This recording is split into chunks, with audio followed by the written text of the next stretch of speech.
The clock on the wall showed 2:47 a.m. when Robert finished mopping the last hallway of the emergency wing.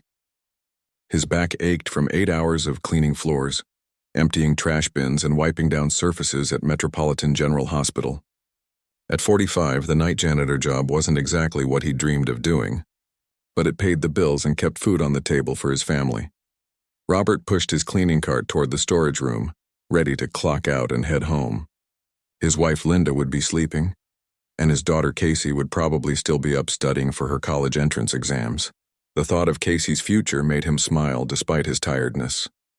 She was smart enough to get into any university she wanted, but the money for tuition was another story entirely. As he turned the corner near the emergency waiting room, something caught his eye. An elderly woman sat alone in one of the plastic chairs, her silver hair perfectly styled but her clothes wrinkled. She held a small black purse against her chest like it was her lifeline, and her eyes darted around the room with obvious confusion. Robert had worked at the hospital for 7 years, and he'd seen plenty of people in distress. But something about this woman seemed different. She looked lost in a way that went beyond just being in an unfamiliar place. He glanced at the nurse's station. The staff was busy dealing with a car accident victim who'd just been brought in. Security guard Tommy was helping direct traffic in the ambulance bay. Everyone had their hands full, and the woman sitting alone seemed to have been forgotten. Robert knew he should just finish his shift and go home. It wasn't really his job to deal with patients or visitors, but as he watched the woman's hands shake while she clutched her purse, something inside him wouldn't let him walk away. He parked his cart against the wall and approached her slowly, not wanting to startle her. The woman looked up when she heard his footsteps, and Robert could see the fear and confusion in her pale blue eyes. "Excuse me, ma'am," he said gently, crouching down so he was at her eye level. "Are you okay? Do you need some help?" The woman stared at him for a moment as if trying to process his words. When she finally spoke, her voice was soft and shaky. I don't know where I am. I came here to see someone, but I can't remember who." Robert felt his heart sink. He'd seen this before with his own grandmother before she passed away. The confusion, the fear, the way memories seemed to slip away like water through fingers. "What's your name?" he asked kindly. "Eleanor," she said, though she seemed uncertain even about that. "Eleanor Whitman. At least I think that's right." "Okay, Eleanor. I'm Robert. I work here at the hospital. Can you tell me how you got here tonight?" Eleanor's forehead wrinkled as she tried to concentrate. "I took a taxi, I think. Or maybe someone drove me. There was a phone call about someone being sick, but I can't remember who called or who was sick." Robert looked around the waiting room. It was nearly empty except for one man sleeping in the corner and a young mother with a crying baby. The night shift was always quieter, but it also meant fewer people around to help when situations like this came up. "Do you have any family we can call?" Robert asked. "Someone who might be worried about you?" Eleanor opened her purse with trembling fingers and began searching through it. Robert could see it contained the usual things: tissues, a small wallet, some loose change, and a few pieces of paper. But as she searched, her confusion seemed to grow worse. "I have a son," she said slowly, "but I don't remember his number. I used to know it by heart, but now—" Her voice trailed off, and Robert could see tears forming in her eyes. At that moment, Nurse Patricia came over from the desk. She looked tired and stressed, which Robert understood given the busy night they'd had. "Is there a problem here?" she asked, though not unkindly. "This lady seems to be lost," Robert explained. "She can't remember how to get home or who to call." Patricia sighed and checked her watch.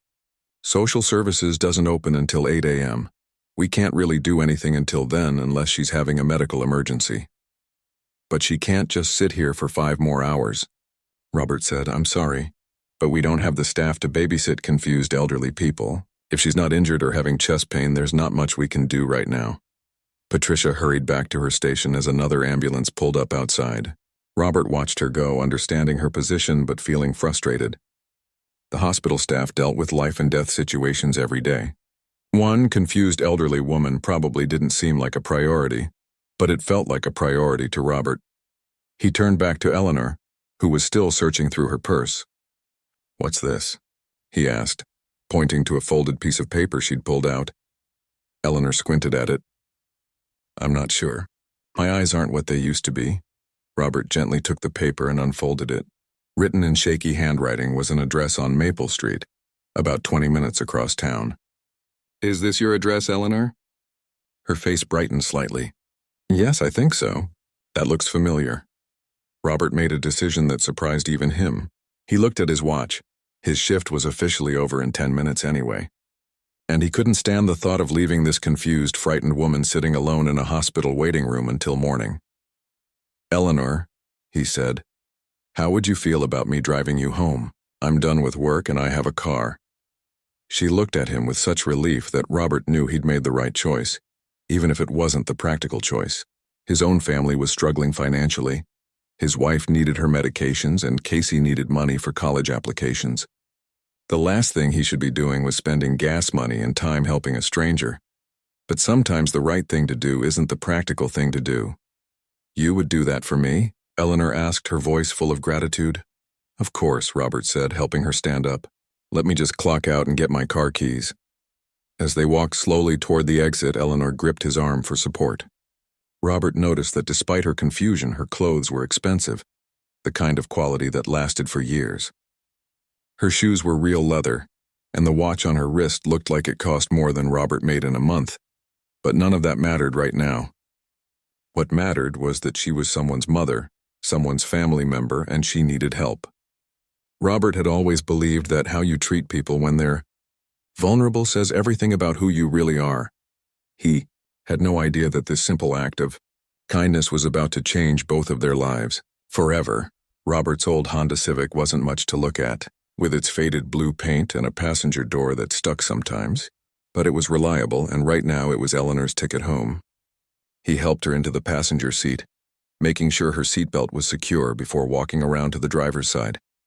The address on Maple Street was in a part of town Robert knew fairly well. It wasn't fancy, but it wasn't run down either. Just a quiet neighborhood with older apartment buildings and small houses.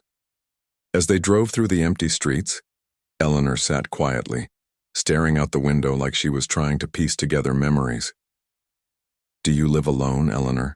Robert asked gently, keeping his eyes on the road. I think so, she said, though she sounded uncertain about even that basic fact. There used to be someone else, but they're gone now. Robert didn't push for more details. He could tell that thinking too hard about things only made Eleanor more confused and upset. Instead, he tried to keep the conversation light. It's a nice night, he said.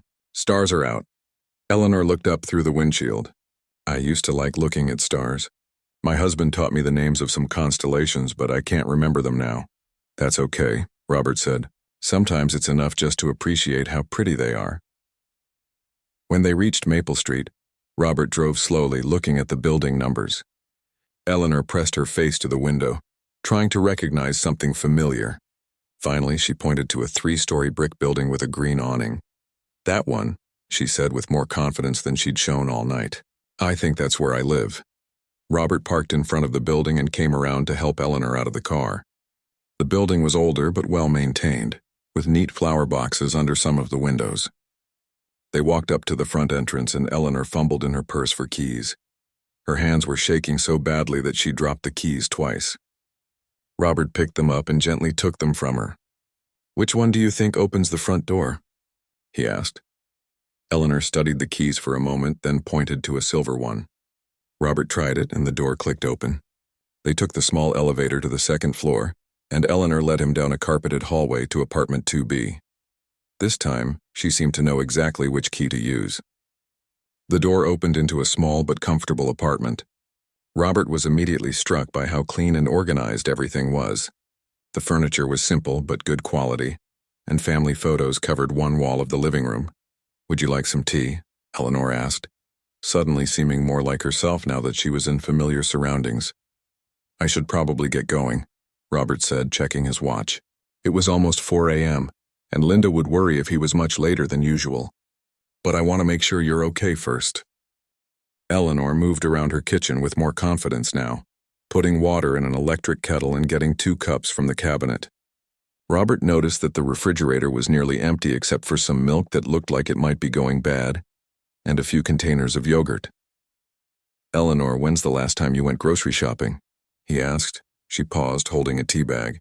I'm not sure. Time gets confusing sometimes. Robert opened the refrigerator and saw that she was right to be concerned. There wasn't enough food for more than a day or two, and what was there looked like it had been sitting for a while. "Do you have anyone who helps you with shopping? A neighbor or a friend?" Eleanor's face fell. "I used to have help, but I told them I could manage on my own. I didn't want to be a burden." The kettle whistled and Eleanor poured hot water into the cups. Her hands were steadier now, Robert noticed. Being in her own space seemed to calm her confusion.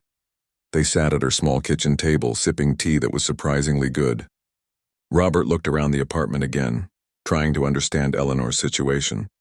Everything was neat and clean, suggesting she was still capable of taking care of herself in many ways.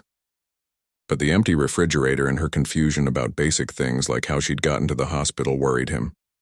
"Eleanor," he said carefully, "do you think you might want to call your son? Let him know you're okay?" Her face clouded over. "He's very busy. Important business. I don't want to bother him with my problems." "I'm sure he'd want to know if you were having a hard time," Robert said. "Would he?" Eleanor asked, and there was such sadness in her voice that Robert's heart ached for her. "I'm not so sure anymore." Robert finished his tea and stood up to leave. But something stopped him at the door. Maybe it was the way Eleanor had looked so lost and frightened at the hospital. Maybe it was thinking about his own family and how he'd want someone to help Linda if she ever needed it. He pulled out his wallet and found one of his business cards from a side job he'd had years ago. The information was old, but his cell phone number was still the same. He wrote his current number on the back. "Eleanor," he said, "I want you to keep this. If you ever need help with anything, grocery shopping, getting to a doctor's appointment, or if you just feel confused and scared, you call me, okay?" Eleanor took the card and stared at it. "You would do that? For someone you just met?" "Of course," Robert said. "That's what neighbors do for each other." "But I can't pay you," Eleanor said.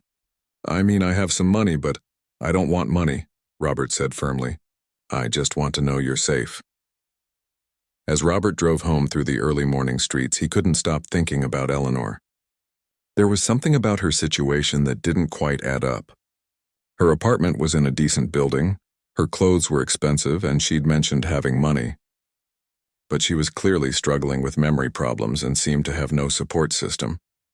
When he got home, Linda was awake, waiting for him in the kitchen.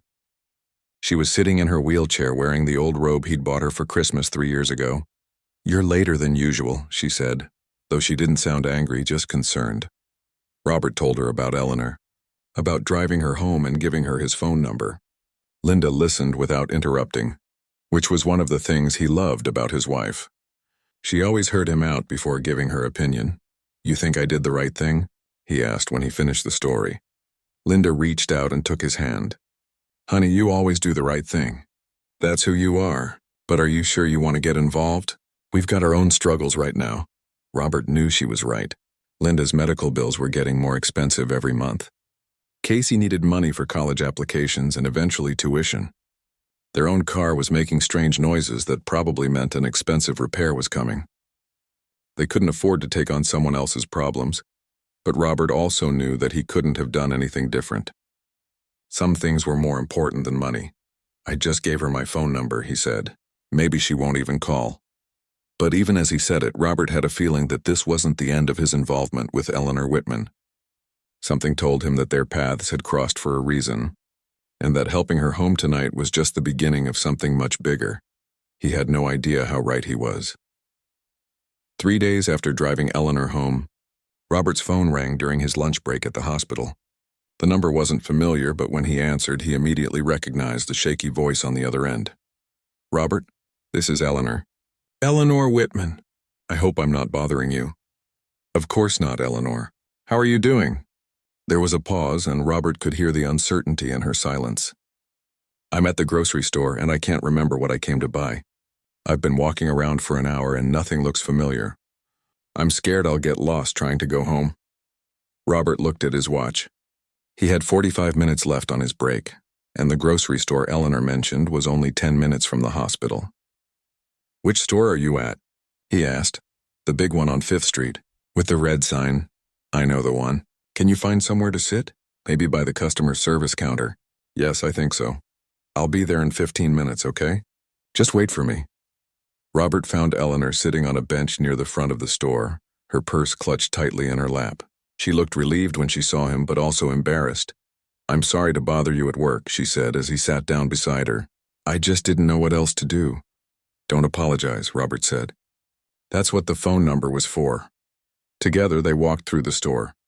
Robert helped Eleanor remember what she needed: milk, bread, eggs, some soup for easy meals. As they shopped, he noticed how expensive everything seemed to Eleanor. She would pick up items, look at the price, and put them back with a worried expression. "Eleanor, are you having money problems?" Robert asked gently. She shook her head quickly. No, I have money. I worry about spending too much. What if I run out?" Robert understood that kind of worry. He lived with it every day. But something about Eleanor's concern seemed different, like it was more about confusion than actual financial hardship. At the checkout, Eleanor pulled out a wallet that Robert couldn't help but notice was made of expensive leather. Inside, he caught a glimpse of several credit cards and what looked like quite a bit of cash. But Eleanor fumbled with the payment, seeming overwhelmed by the card reader and the options it presented. "Here," Robert said gently, "let me help you with that." This became a pattern over the next few weeks. Eleanor would call Robert when she felt confused or overwhelmed by simple tasks. Sometimes it was grocery shopping. Other times she couldn't remember how to work her television remote or couldn't figure out which pills to take when. Robert found himself stopping by her apartment more and more often. He would help her organize her medications into a weekly pill dispenser. He showed her how to write important phone numbers on a piece of paper and tape it to her refrigerator. He even helped her program his number into her cell phone, though she often forgot she had the phone at all. During these visits, Robert began to piece together more of Eleanor's story. Her apartment was filled with photos of a young man at various stages of life: graduation from college, receiving some kind of business award, standing in front of impressive-looking buildings. The photos were all professionally taken and displayed in expensive frames. "That's my son, David," Eleanor said proudly when she caught Robert looking at one of the pictures. "He's very successful. Very important. He looks like a good man," Robert said. "Does he live nearby?" Eleanor's face fell. "Oh no, he's much too busy for that. He travels all over the world for business. He sends money, though. Always makes sure I have everything I need." But if David was making sure his mother had everything she needed, Robert wondered, why was she calling a janitor she barely knew when she felt lost and confused? Robert's own family was starting to notice how much time he was spending with Eleanor. Linda worried that he was taking on too much, especially when he started using their own grocery money to buy extra food for Eleanor's nearly empty refrigerator. "I know you want to help her," Linda said one evening after Robert came home from fixing Eleanor's broken lamp. "But honey, we can barely take care of ourselves right now. Casey needs money for her college applications and my prescription costs went up again." Robert knew Linda was right. They were living paycheck to paycheck, and every dollar he spent helping Eleanor was a dollar they couldn't use for their own needs. But he also couldn't shake the image of Eleanor sitting alone in that hospital waiting room, frightened and confused. "What if it was your mother?" Robert asked. "What if she was scared and alone and some stranger was the only person willing to help her?" Linda sighed. "That's not fair, and you know it. My mother had 6 children to look after her. Eleanor has a son who's apparently very successful. Why isn't he taking care of his own mother?" It was a good question, and one that bothered Robert more each time he visited Eleanor. The apartment was clearly paid for by someone with money. Eleanor's clothes, while not new, were expensive brands. Her medications were name brand, not generics. Someone was definitely providing financial support. But financial support wasn't the same as emotional support, and it certainly wasn't the same as being there when she needed help. One afternoon, while helping Eleanor sort through some papers that had been scattered on her kitchen table, Robert found something that made him stop and stare. It was a bank statement, and the numbers on it didn't make sense for someone living in a modest apartment and worrying about grocery prices. The statement showed a balance that was more money than Robert made in several years. But when he looked closer, he noticed something strange. There were automatic deposits coming in regularly, large amounts that were clearly payments of some kind. But Eleanor never seemed to access the account except for small withdrawals for daily expenses. "Eleanor," Robert said carefully, Do you know how much money you have in your bank account? Eleanor looked at the statement like it was written in a foreign language. David takes care of all that. He says I don't need to worry about money, just about staying healthy and safe. But this is your account, right? Your money? I suppose so. David set it up for me. He handles all the financial things because they're too complicated for me to understand. Robert felt a growing sense that something wasn't right about Eleanor's situation. She had plenty of money but lived like she was afraid to spend it. She had a successful son who provided for her financially, but never seemed to visit or call. She was clearly struggling with memory problems, but she seemed to have no professional help or family support. As weeks turned into a month, Robert found himself becoming more than just Eleanor's occasional helper. He was becoming her friend, and perhaps her only real connection to the world outside her small apartment. Eleanor began to remember his visits and look forward to them. She would save up stories to tell him about her past, though the details were often confused or incomplete. She talked about traveling to Europe with her late husband, about the early days of David's business success, about feeling proud but also somehow left behind as life moved on around her. I used to be someone important, Eleanor said one day as they sat in her kitchen sharing tea. People knew my name. I hosted dinner parties and charity events. Now I can't even remember how to get home from the grocery store. You're still important, Robert said firmly. You're important to me. Eleanor smiled, and for a moment Robert saw a glimpse of who she must have been before age and confusion clouded her world. She was still in there, the strong, capable woman who had raised a successful son and lived a full life. She just needed someone to remind her that she mattered. What Robert didn't know was that very soon, he would discover just how important Eleanor really was, and that their friendship was about to change both of their lives in ways neither of them could imagine. It was a rainy Tuesday evening, when Robert arrived at Eleanor's apartment to find her more confused than he'd ever seen her. She met him at the door wearing her coat over her pajamas, her hair uncombed and her eyes wide with panic. "Robert, thank goodness you're here," she said, gripping his arm tightly. "I can't find my important papers. Someone must have taken them, or maybe I threw them away by mistake. I don't know what to do." Robert helped her out of her coat and guided her to the kitchen table. "What kind of papers, Eleanor? Can you tell me what they looked like?" "Legal papers. In a big envelope. David always told me to keep them safe, but now they're gone." She was wringing her hands close to tears. "He's going to be so angry with me." Robert had never seen Eleanor mention being afraid of her son's anger before. Usually she spoke of David with pride and longing, wishing he would visit but understanding that he was busy. This fear seemed different and it worried Robert. "Let's look for them together," Robert said calmly. "I'm sure they're here somewhere." They searched the living room first, checking behind cushions and under magazines. Then they moved to Eleanor's bedroom, looking through drawers and closets. It was in the bedroom closet behind some winter coats that Robert found a cardboard box that had clearly been knocked over. "Is this what you're looking for?" he asked, holding up the box. Eleanor's face brightened with relief. "Yes, that's it. Thank you, Robert." As they carried the box back to the living room, the lid came loose and papers scattered across the floor. Robert bent down to help gather them up, and that's when he saw something that made him freeze. The papers weren't just any legal documents.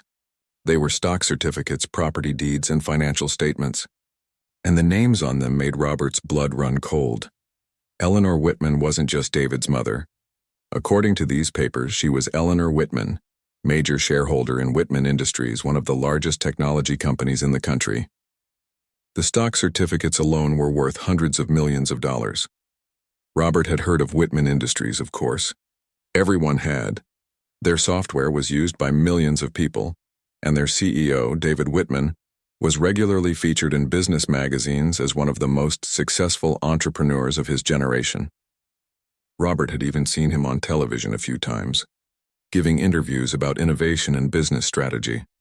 But the man on TV bore little resemblance to the son Eleanor described, the one who was too busy to visit, who handled her finances but kept her living like she was afraid to spend money on groceries.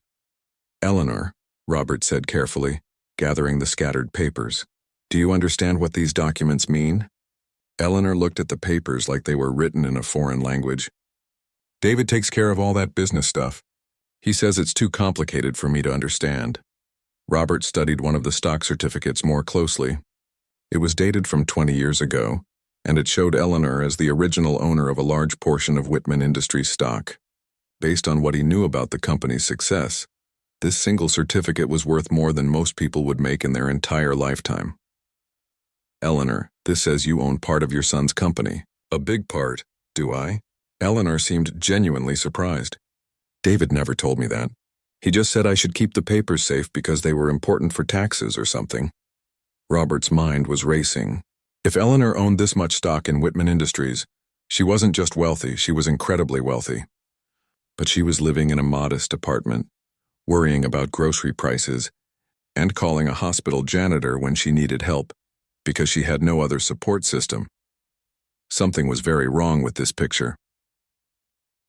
Robert helped Eleanor put the papers back in the box, but his mind kept turning over what he'd discovered. That evening, after making sure Eleanor was settled for the night, he went home and did something he'd never done before. He researched David Whitman online. What he found made him even more troubled. David Whitman was everywhere on the internet. Business magazines called him a visionary. He was photographed at charity galas and tech conferences. He owned multiple homes and a private jet. But in all the articles Robert read, in all the interviews and profiles, there was barely any mention of family. One article mentioned that Whitman was famously private about his personal life, and another said he was dedicated entirely to his work. But there were no photos of him with his mother, no mentions of family influences on his success, no acknowledgement that the woman who had apparently provided the initial investment for his empire even existed. Robert found this strange and troubling. In his own family, his parents had always been central to any story about his life. When Casey won academic awards, the first thing she did was call her grandparents. When Robert had gotten promoted at the hospital, Linda had insisted they take photos to send to family. But David Whitman, one of the most successful businessmen in the world, seemed to have erased his mother from his public story entirely. The next day, Robert found himself looking up more information about Eleanor's situation. He learned that people with early-stage dementia often became vulnerable to financial exploitation, even by family members. He read about cases where elderly people with significant assets were isolated and kept dependent while others controlled their money. He didn't want to believe that David was taking advantage of his mother. But the evidence was troubling. Eleanor clearly had access to only a small fraction of what should be her wealth. She was living alone with no support system despite having memory problems, and she seemed genuinely afraid of making her son angry, which suggested their relationship was not as loving as Robert had hoped. Robert knew he was getting into territory that was way over his head. He was a hospital janitor, not a lawyer or social worker. He had no legal right to get involved in Eleanor's financial affairs, and she seemed content with the way things were, even if they worried him. But he also couldn't shake the feeling that Eleanor was being taken advantage of, possibly by the one person who should be protecting her most. The situation came to a head the following week, when Eleanor called Robert in a panic. She had fallen in her bathroom and couldn't get up. When Robert arrived, he found her on the floor, conscious but clearly in pain. "I think I might have broken something," she said, trying to smile despite her obvious discomfort. "I'm sorry to be such a bother." Robert called an ambulance immediately. As the paramedics examined Eleanor, one of them asked about her emergency contacts. "Do you have family we should call?" the paramedic asked. Eleanor looked at Robert with pleading eyes. "Could you call David? His number is in my phone, but I can't remember how to use it." Robert found Eleanor's phone and scrolled through the contacts until he found David's son. As he dialed the number, he realized this would be his first direct contact with the man who had dominated so many of their conversations. The phone rang several times before going to voicemail. Robert left a message explaining who he was and that Eleanor had been hurt and was being taken to the hospital. At the hospital, Robert stayed with Eleanor through the X-rays and examinations. She had a broken wrist and some bruising, but nothing life-threatening. Still, the doctor wanted to keep her overnight for observation, given her age and the fact that she lived alone. It wasn't until the next morning that David Whitman finally appeared. And when he did, Robert immediately understood why Eleanor might be afraid of making him angry. David Whitman was exactly what Robert had expected from seeing him in business magazines. Tall, well-dressed and radiating the kind of confidence that came with great success and power. But there was something cold about him, something that made Robert instinctively protective of Eleanor. What Robert didn't expect was David's reaction to finding a stranger in his mother's hospital room. "Who are you?" David asked, his voice sharp with suspicion. "And what exactly is your relationship with my mother?" Robert stood up from the chair beside Eleanor's hospital bed, feeling suddenly aware of his worn work clothes compared to David Whitman's expensive suit. "I'm Robert Thompson. I work here at the hospital. I've been helping your mother when she needs assistance." David's eyes narrowed. Helping her how exactly? Before Robert could answer, Eleanor spoke up from her hospital bed, her voice weak but clear. "Robert is my friend, David. He's been very kind to me." "Friend?" David's tone suggested he found this hard to believe. "Mother, you barely leave your apartment. How did you meet this man?" Eleanor told the story of their first meeting, how Robert had found her confused in the emergency room and driven her home. As she spoke, David's expression grew more suspicious rather than grateful. "So you've been taking advantage of an elderly woman with memory problems," David said, turning back to Robert. "What exactly have you been getting out of this arrangement?" Robert felt his face flush with anger. "I haven't been getting anything out of it except the satisfaction of helping someone who needed help." "Right." David's voice dripped with disbelief. "A hospital janitor just randomly decides to befriend a wealthy elderly woman out of the goodness of his heart. How much money has she given you?" "She hasn't given me any money," Robert said firmly. "I've been helping her with groceries and basic tasks because she was struggling." David pulled out his phone and began typing rapidly. "We'll see about that. I'm having my accountant review all of her recent financial transactions." Robert watched this interaction with growing disgust. Here was Eleanor, lying in a hospital bed with a broken wrist, and her son's first concern was whether someone might be stealing from her. There was no warmth, no genuine concern for her well-being, just cold suspicion and businesslike efficiency. "David," Eleanor said quietly, "Robert is a good man. He's never asked me for anything." "Mother, you're not thinking clearly. This man has been manipulating you." That was when Robert lost his temper. "Manipulating her? I've been the only person checking on her for weeks. Where have you been while your mother was calling strangers for help because she was confused and scared?" David's face hardened. "My mother has everything she needs. I make sure she's financially provided for." "Money isn't everything," Robert shot back. "When's the last time you actually visited her? When's the last time you sat with her and had a conversation? She talks about you all the time, but she also seems afraid of bothering you."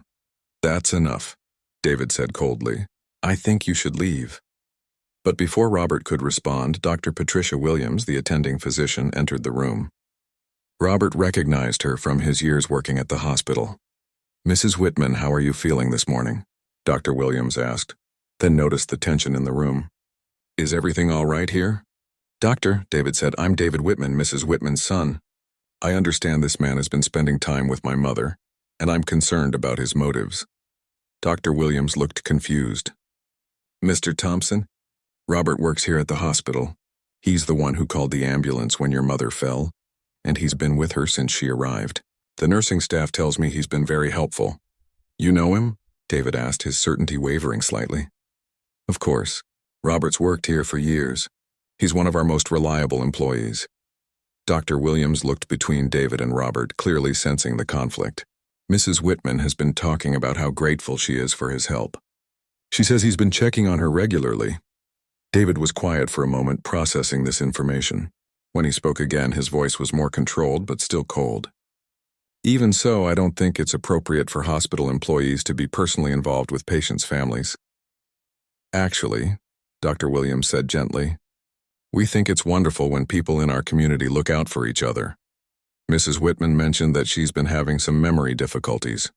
It sounds like Mr. Thompson has been providing exactly the kind of support that helps people maintain their independence." Robert could see the conflict playing out on David's face. Part of him seemed to recognize that Robert had genuinely been helping his mother, but another part couldn't seem to accept that a stranger had stepped in where family should have been. "Mother," David said, turning to Eleanor, "why didn't you call me when you were having problems?" "I could have arranged for professional help." Eleanor's response was so quiet that everyone had to lean in to hear her. "I didn't want to bother you. You're always so busy and you've done so much for me already. The pain in her voice seemed to hit David like a physical blow. For the first time since entering the room, his businesslike composure cracked slightly. You wouldn't have been bothering me, he said, though his voice lacked conviction. Wouldn't I?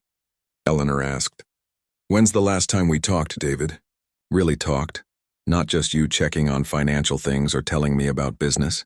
David was quiet for a long moment. When he finally spoke, his voice was different, less aggressive, more uncertain. I've been very busy building the company. Everything I've done has been to make sure you're provided for. I know, Eleanor said, and I'm grateful. But Robert sits with me and drinks tea. He helps me remember things. He listens when I tell stories about your father. Money can't do those things. Robert watched this exchange with a heavy heart. He could see that David wasn't a bad person. He was just someone who had gotten so caught up in providing financially for his mother that he'd forgotten to provide emotionally for her. Dr. Williams cleared her throat gently. Mrs. Whitman, we're going to discharge you this afternoon. Do you have someone who can stay with you for a few days while your wrist heals? David immediately spoke up. I'll arrange for a professional caregiver. Actually, Eleanor said, looking at Robert, I was hoping Robert might be able to check on me. If that's okay with him? Robert looked at David, waiting for his reaction. To his surprise, David's aggressive posture had softened considerably. Mr. Thompson, David said quietly, I owe you an apology. I jumped to conclusions about your motives, and that was wrong. Thank you for taking care of my mother when I wasn't there. Robert nodded, accepting the apology. Your mother is a remarkable woman. Anyone would be lucky to help her. David was quiet for another long moment, then said something that surprised everyone in the room. I'd like to discuss this further with both of you. Would you be willing to have dinner with us tonight? I think there are some things we need to talk about. That evening, David took Robert and Eleanor to an expensive restaurant downtown. Over dinner, David listened as Eleanor and Robert told stories about their friendship over the past few weeks. He heard about Eleanor's confusion and fears, about her loneliness, and about how much Robert's simple acts of kindness had meant to her. I built this company partly to honor my father's memory, and partly to make sure my mother would never want for anything, David said finally. But I realize now that I've been so focused on financial security that I forgot about everything else she needed. He turned to Robert. You've given my mother something I haven't given her in years, your time and attention. That's worth more than all the money I've provided. What are you saying? Robert asked.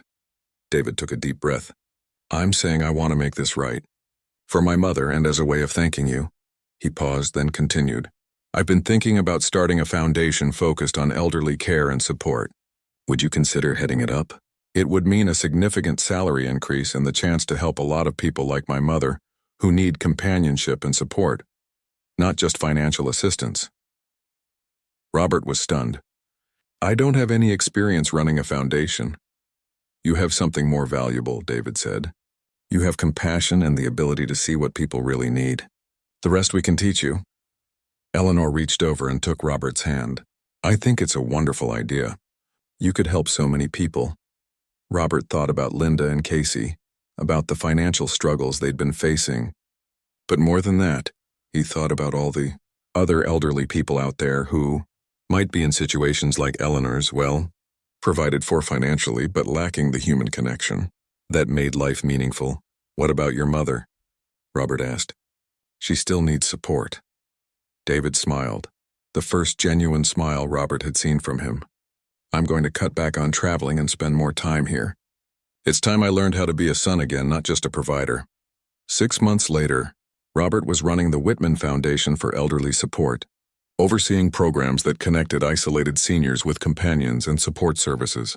Linda had been able to quit her part-time job to focus on her health, and Casey had received a full scholarship to her top-choice university, a scholarship funded by the foundation. But the best part was watching Eleanor and David rebuild their relationship. David visited his mother twice a week now, and they had long conversations about family history, business, and life. Eleanor's memory problems hadn't disappeared, but with proper medical care and regular social interaction, she was managing them much better. Robert still visited Eleanor regularly, now as a friend rather than a caregiver.